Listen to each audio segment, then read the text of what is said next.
जय भीम दोस्तों। कार्यकर्ता प्रशासन पुलिस इसके दूसरे भाग में आपका स्वागत है। मुझे पता है आप लोग नाराज़ हो गए क्योंकि पहला जो भाग आया था तो आके बहुत ज़्यादा दिन हुए, शायद 2-3 महीने 2 महीने हो गए रहेंगे, लेकिन मैं इतना व्यस्त था, अभी भी हूँ, मैं नहीं कह पा रहा हूँ। लेकिन इसके आगे जो वीडियो बनेंगे वो महीने में 1-2 बनाने की कोशिश करूँगा। देखिए, आज हम एनसी और एफआईआर इसके बीच में फ़र्क क्या है ये देखने वाले हैं। एनसी बोले तो नॉन कॉग्निजेबल, एफआईआर बोले तो फर्स्ट इंफॉर्मेशन रिपोर्ट।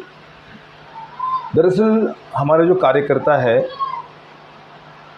और सर्वसाधारण जो नागरिक होते हैं उनको इसके बारे में बहुत ज़्यादा जानकारी नहीं होती।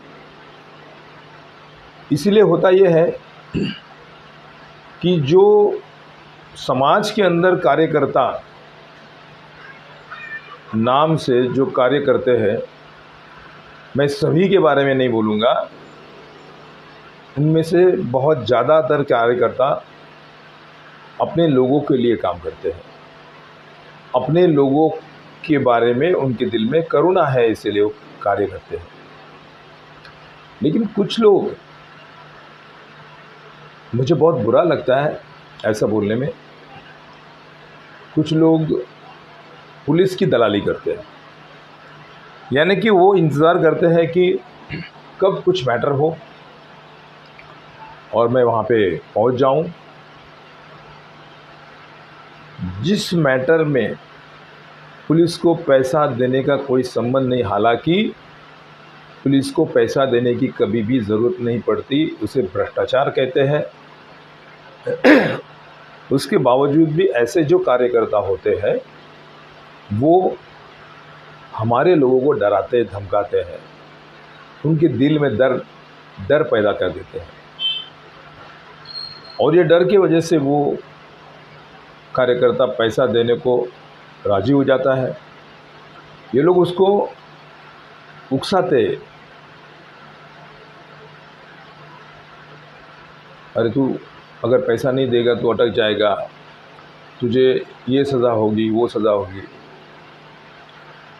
मेरा कहना यह है कि कुछ कार्यकर्ता जो होते हैं वो अपने रोजी रोटी चलाने के लिए कार्यकर्ता बन जाते हैं। तो मैं सबसे पहले उनसे मैं विनती करूंगा कि हमारा जो समाज है, जो समाज शोषित, पीड़ित, वंचित है, पहले यहाँ के मनवादी लोग उनके ऊपर तरह तरह के अन्याय कर रहे हैं। ऐसे वक्त में अपने कार्यकर्ता का फ़र्ज़ बनता है कि उनके लिए, उनके न्याय के लिए लड़ना पड़ेगा। और क्यों लड़ना पड़ेगा? देखिए, कभी भी कोई केस या जो भी दर्ज होता है ऑन रिकॉर्ड जाता है, ऑन रिकॉर्ड आने के बाद में वो सब जो कुछ भी लिखा हुआ है, जो कुछ भी दस्तावेज़ पुलिस ने जो बनाया है, वो सब पुलिस स्टेशन में माफ़ कीजिए, कोर्ट में जाता है। जब कोर्ट में जाता है तो वो कितना सही है, कितना गलत है, एविडेंस क्या है, स्टेटमेंट्स क्या होती है, या ये सब चीज़ें, सर्कमस्टांसेस, एविडेंस वगैरह, ये सबको पकड़ के न्यायाधीश होता है, वो कन्विक्शन करता है या उसे बरी करता है, उसी के ऊपर केस चलती है। जज कोर्ट में बैठे हुए थे, पुलिस ऑन ग्राउंड काम करती है। जब पुलिस ही ठीक से वो केस नहीं बनाएगी तो ऊपर वो केस, एक तो बहुत बार ऐसा होता है कि एफआईआर या एनसी ली नहीं जाती, और जब लेते हैं उसको इतना लूज़ किया जाता है तो जज भी मजबूर हो जाते हैं। कभी कभी जो अपराधी नहीं है उसे सज़ा लग जाती है, और कभी कभी जो अपराधी है वो भी बरी हो जाते हैं। उस वक्त जो हमारा कार्य करता है उसका ये फ़र्ज़ बनता है कि हमारे जो पीड़ित है उसको सही तरीके से न्याय मिले। उसका फ़र्ज़ ये है कि पुलिस स्टेशन में जाके जो सही बात है पुलिस को बताए। अगर ऐसा लग रहा है कि पुलिस अन्याय कर रही है या कोई बात छुपा रही है या कोई स्टेटमेंट नहीं ले रही या गलत स्टेटमेंट ले रही है, तो उस वक्त वो कार्यकर्ता का फ़र्ज़ होता है झगड़ा करे, फाइट करे, पुलिस को सही राह बताए। जब पुलिस को पता चलता है कि ये फील्ड में ये जो बंदा है, जो कार्यकर्ता है, उसको बहुत ज़्यादा नॉलेज है, अगर मैं कुछ गलत करूँगा तो हो सकता है कि मेरे ऊपर भी केस ली जाएगी, मेरी नौकरी भी जा सकती है। एक डर पैदा करना, एक सच्चाई का डर पैदा होना ज़रूरी होता है। जो कार्यकर्ता, देखो, हम अगर लोगों के लिए काम कर रहे हैं तो तुम्हारा इंटेंशन समाज सेवा ही होनी चाहिए। अगर तुम्हारा इंटेंशन पैसा कमाना है तो तुम कभी सक्सेस भी नहीं होगे, और सक्सेस हो भी गए तो वो पैसा किसी काम का नहीं रहेगा। लेकिन लोगों के लिए जब तुम काम करते हो, लोगों की जो दुआ मिलती है उसे मंगल मैत्री कहते हैं। वो जो मंगल मैत्री की जो शक्ति है वो दुनिया की कोई भी शक्ति से बड़ी शक्ति है। मेरा कहना है कार्यकर्ता का इंटेंशन पैसा कमाना नहीं होना चाहिए, समाज सेवा होनी चाहिए। अब आपको एक एग्जांपल देता हूँ। हम गाय खरीदते हैं, अगर गाय खरीदते हैं तो दूध के लिए खरीदते हैं, गोबर के लिए नहीं। गोबर तो हमको फ्री में मिल जाएगा। मेरा कहना यह है कि तुम्हारा इंटेंशन काम होना चाहिए, समाज सेवा होनी चाहिए। जब तुम काम करते रहोगे बाकी तो हर चीज़ें आपके पास आती ही रहेगी। वो तो मैं समझता हूँ कि गोबर है, आएगी, कर्म सिद्धांत है, वो आएगी।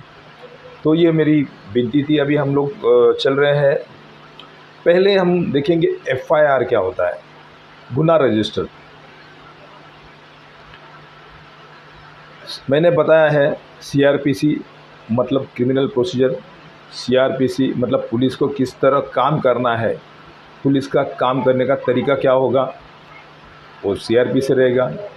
और IPC इंडियन पुलिस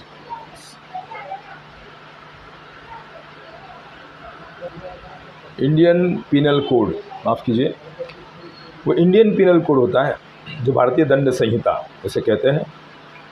तो CRPC 154 के अनुसार FIR को नोंद या दर्ज किया जाता है। देखिए, मैं महाराष्ट्र का हूँ। आपने जो दरख्वास्त की थी कि सब वीडियो हिंदी में होने चाहिए, मैं पुलिस में था, उसका ज़रूर फ़ायदा सबको होना चाहिए। इसलिए मैं सबको, यानी कि पूरे भारतवासियों को होना चाहिए, भारत देश में जितने भी अम्बेडकरवादी कार्य कर रहे हैं उनको फ़ायदा होना चाहिए। इसलिए मैं हिंदी में वीडियो बना रहा हूँ। लेकिन हो सकता है कभी मराठी का वर्ड आ जाए या कुछ जो लॉ की जो बातें हैं वो शायद या तो इंग्लिश में बोलूँगा या तो फिर मराठी भी आ सकता है, लेकिन आप समझ सकते हो, इतना तो बोलूँगा मैं। तो CRPC के अनुसार 154 के अनुसार FIR का दर्ज होता है। और क्या है FIR क्या होता है, फिर बाद में हम देखेंगे कि NC क्या होती है। FIR यानी कि फर्स्ट इंफॉर्मेशन रिपोर्ट। FIR के अंदर पुलिस को एक्शन करने का अधिकार है, अरेस्ट करने का अधिकार है, इन्वेस्टिगेशन करने का अधिकार है। पुलिस इसमें इंटरेस्ट ले सकती है। FIR जब दर्ज होता है तो पुलिस अरेस्ट कर सकती है विदाउट वारंट। ये बात याद रखो, फिल्मों में दिखाया जाता है, कोई हीरो कहता है पुलिस को मुझे अरेस्ट करना है तो पहले वारंट लेके आइए। ये सब फिल्में बाती है।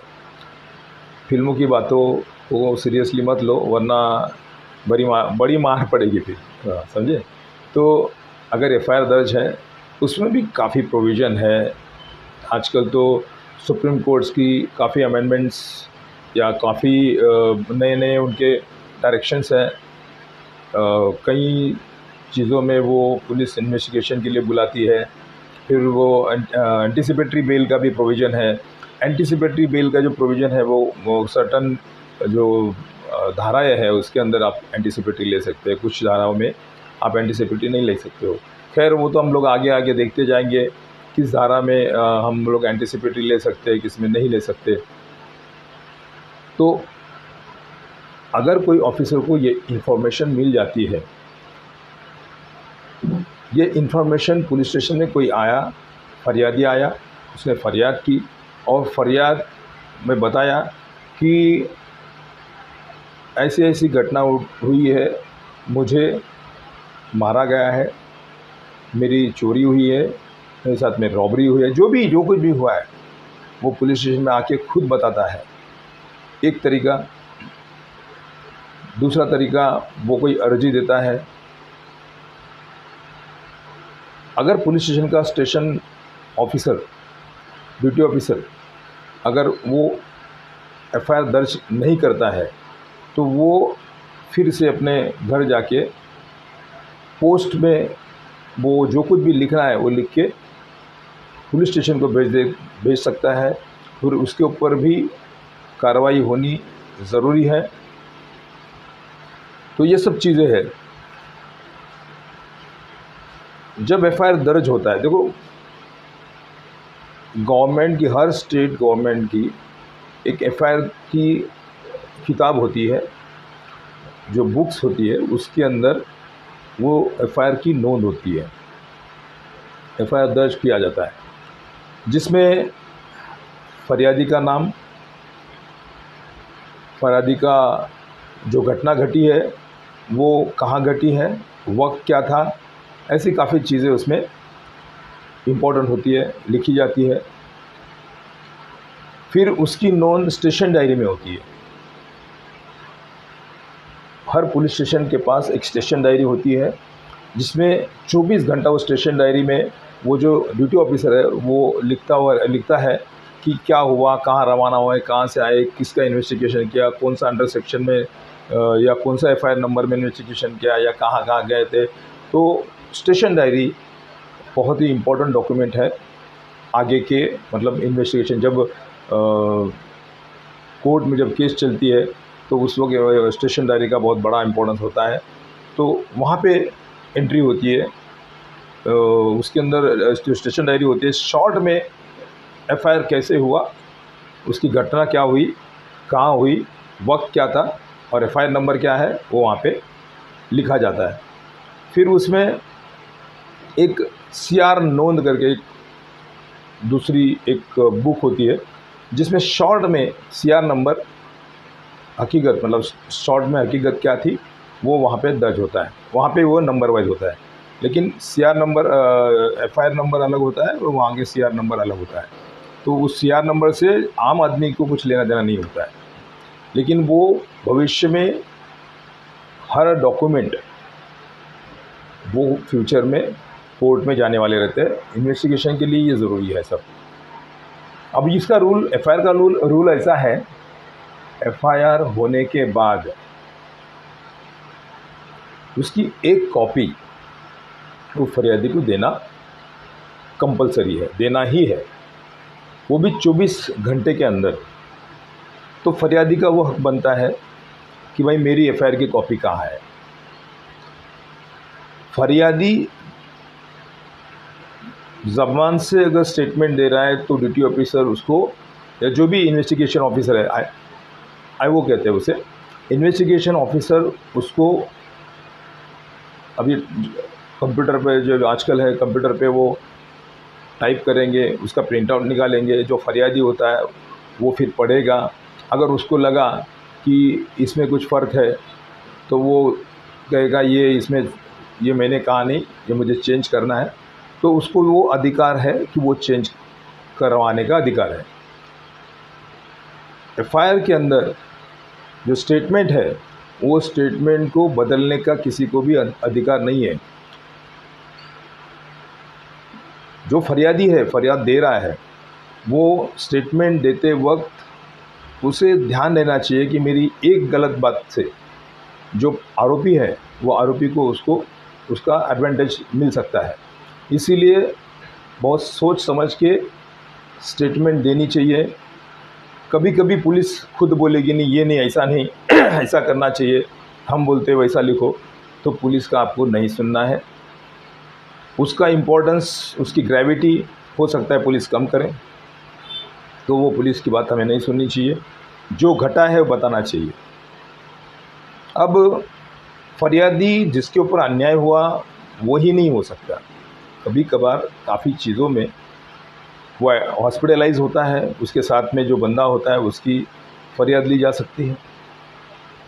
अगर कोई भी नहीं था तो उसके घर वाले कोई भी एफआईआर दे सकते हैं, फरियादी बोल के उसको लेंगे। जो हॉस्पिटलाइज है वो बाद में उसको एज ए विटनेस उसकी स्टेटमेंट लेंगे और वो एफआईआर दर्ज करेंगे। कुछ केस में ऐसा होता है कि कोई फरियादी नहीं होता है, कुछ घटना घट जाती है, फरियादी नहीं होता है, तो ऐसे वक्त पे पुलिस खुद फरियादी बन जाते हैं और पुलिस फरियाद देते हैं और वो एफआईआर नमूद होता है, मतलब उसको रजिस्टर किया जाता है। महिलाओं के बारे में, जो महिलाएं लैंगिक जिनका शोषण होता है, या 354 होगा, 376 होगा, 376 में A B C D A B वगैरह जो भी जितने भी कलम है, ऐसे केस में उनकी स्टेटमेंट लेने के लिए ऐसा प्रावधान है कि उस पुलिस स्टेशन की महिला उनके घर जाके स्टेटमेंट ले सकती है। अभी तो नए अमेंडमेंट्स तो इतने अच्छे आए हैं महिलाओं के लिए कि अगर महिला के साथ में कुछ होता है तो महिला अपने नज़दीक जो भी पुलिस स्टेशन होगा उस पुलिस स्टेशन में जाके एफआईआर दर्ज कर सकती है। वो एफआईआर 00 से वहाँ पे दर्ज होगा, फिर वहाँ से कंसर्न पुलिस स्टेशन के पास वो एफआईआर भेजी जाती है और बाकी आगे का जो इन्वेस्टिगेशन है वो पुलिस स्टेशन करेगा। यानी कि एक बहुत अच्छा प्रावधान है महिलाओं के लिए। और कई बार ऐसा भी होता है कि 00 के तहत एफआईआर ली जाती है और जो जुरिस्डिक्शन होता है जिस पुलिस स्टेशन का, वहाँ पे वो एफआईआर जाता है। तो ये बातें हुई एफआईआर की। मैं जो आपको बता रहा हूँ, अगर आपको कोई डाउट है तो आप कमेंट में बोल सकते हैं, या तो फिर मेरा नंबर मैं आपको दूंगा, वो नंबर पे फ़ोन करके मुझे सवाल पूछ सकते हैं। एफआईआर के बाद में एफआईआर को कहते हैं कॉग्निजिबल।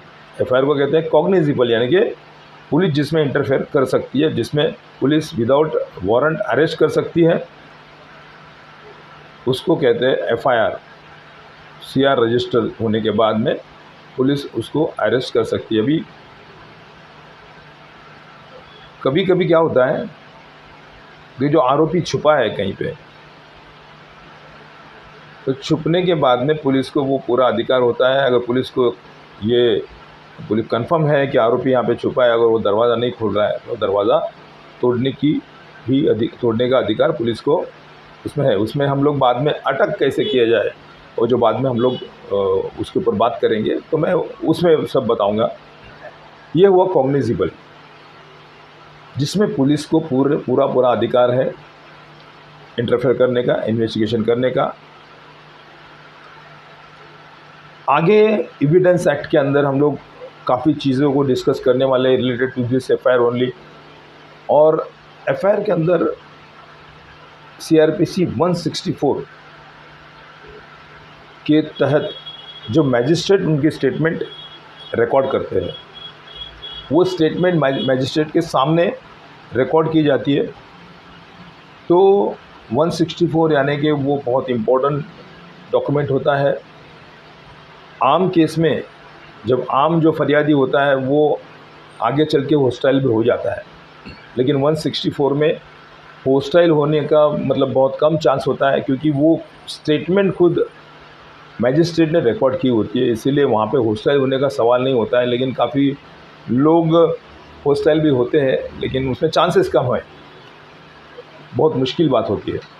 तो 164 यानी कि वो जो विटनेस होता है वो खुद बोलता है कि मेरे सामने ये घटना घटी है, मैंने देखा है, ये आदमी था, फला था, इसने मुझे मारने में था, या जो भी है, जो भी इंसिडेंट हुआ है, जो भी एफआईआर लिया है, तो उसे कहते हैं 164 के अंडर जो स्टेटमेंट है वो लिफाफा बंद होती है, और वो स्टेटमेंट जो होती है वो जज के पास होती है। तो आगे हम बढ़ रहे हैं। एनसी, एनसी का लॉन्ग फॉर्म होता है नॉन कॉग्निजिबल, यानी कि अदखल पात्र, जिसमें पुलिस को किसी भी तरह का इन्वेस्टिगेशन करने का कोई भी अधिकार नहीं है। हमारे लोग जब पुलिस स्टेशन में जाते हैं, मारना, गाली देना या कई छोटी मोटी जो चीज़ें होती है वो सब चीज़ें एनसी में आती है।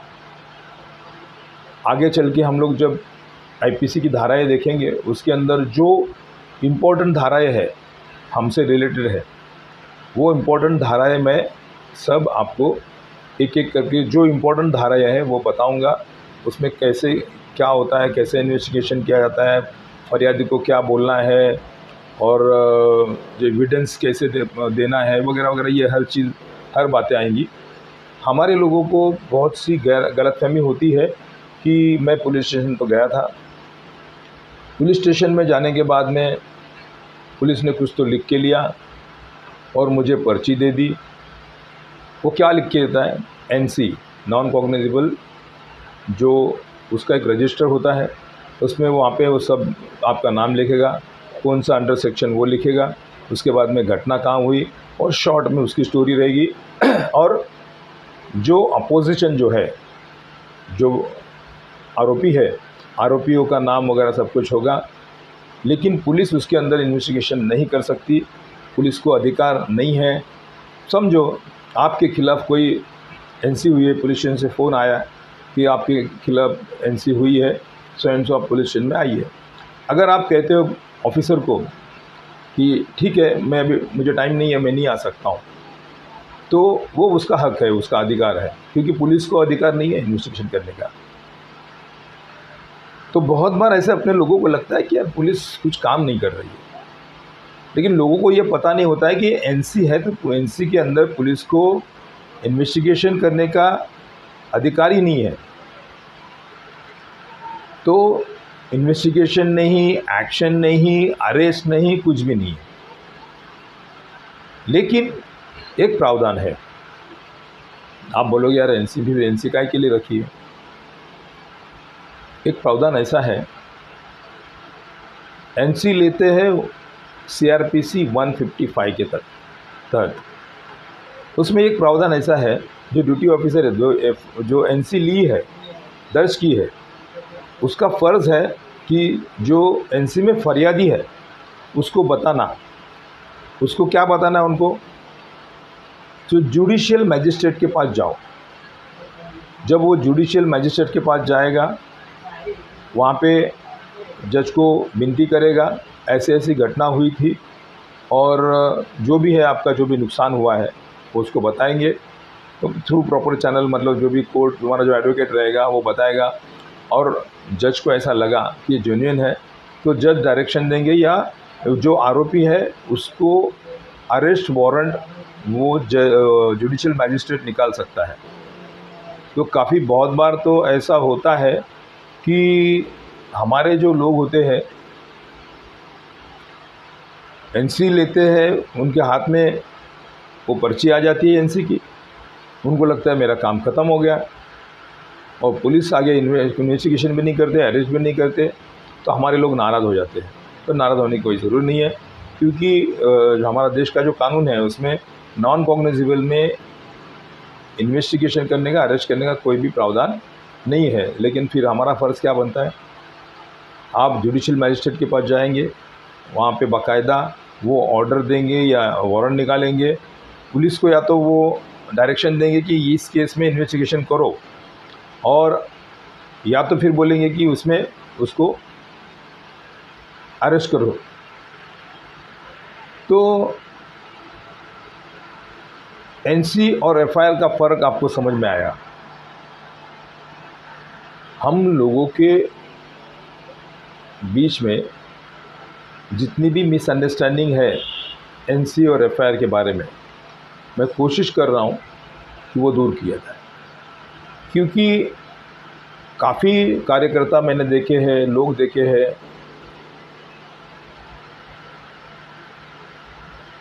अरे कार्यकर्ता आके मिलते हैं, बोलते हैं अरे भाऊ ये तो पुलिस कुछ कार्रवाई नहीं कर रही है। तो मुझे पता है मुझे क्या करना है। पुलिस स्टेशन में फ़ोन करूँगा, मैं बताऊँगा